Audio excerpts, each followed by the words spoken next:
ulan mga kapuluts.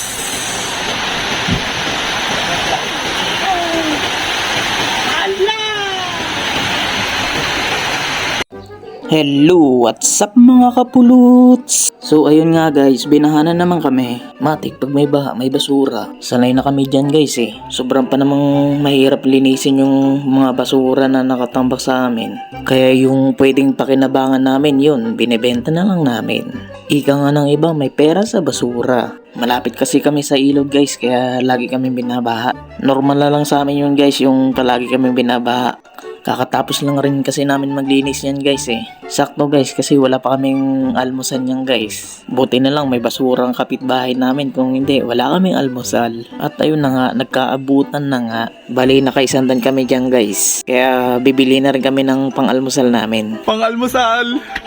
Di baling bahayin, may pangkape naman! Kaya sa mga kapitbahay ko, itapon nyo ng mga appliances ninyo. Para yung kikitain namin malaki-laki naman. Kuripot nyo eh. Kapal na mukha nyo.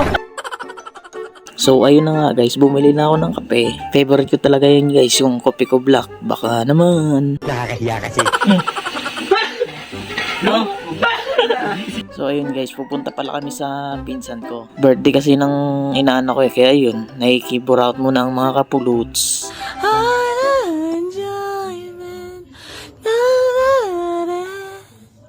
Don't tell my boyfriend and I was... Ano ka nasisira, ulo? Tulalang-tulala, lalim ng iniisip ah. Di ka mahal nun. Naabutan pala namin yung pinsan ko guys, na nagluluto pa. Kunwari pa nahihiya eh, pero makapal talaga ang mukha nung guys. Tinulungan ko na rin pala sila ng paggawa ng lumpia guys. Paggabi na rin kasi yung time na yan eh. Ayan pala yung birthday boy guys. Yung nagkakarga sa kanya guys, hayaan nyo na, malaki na yan. Ayan pala yung mga handa nila guys. Food trip na naman ang mga kapuluts. Happy birthday in the sun tonight. Happy birthday to you. Happy birthday to you. Happy birthday, happy birthday, happy birthday to you. Ayun oh, sana wish ko sa'yo sa paglaki mo gayahin mo ang ninong mo na napakapogi. Lasman ang bunga nga mo, ha? Di, joke lang yun. Alam ko naman hindi papayag ang nanay mo eh. Ang sarap naman yan, mamita! At ayun oh, nagpa-ice cream si Mamita.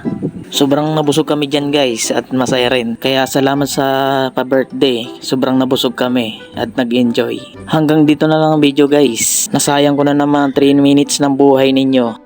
Kaya salamat sa panonood. Peace!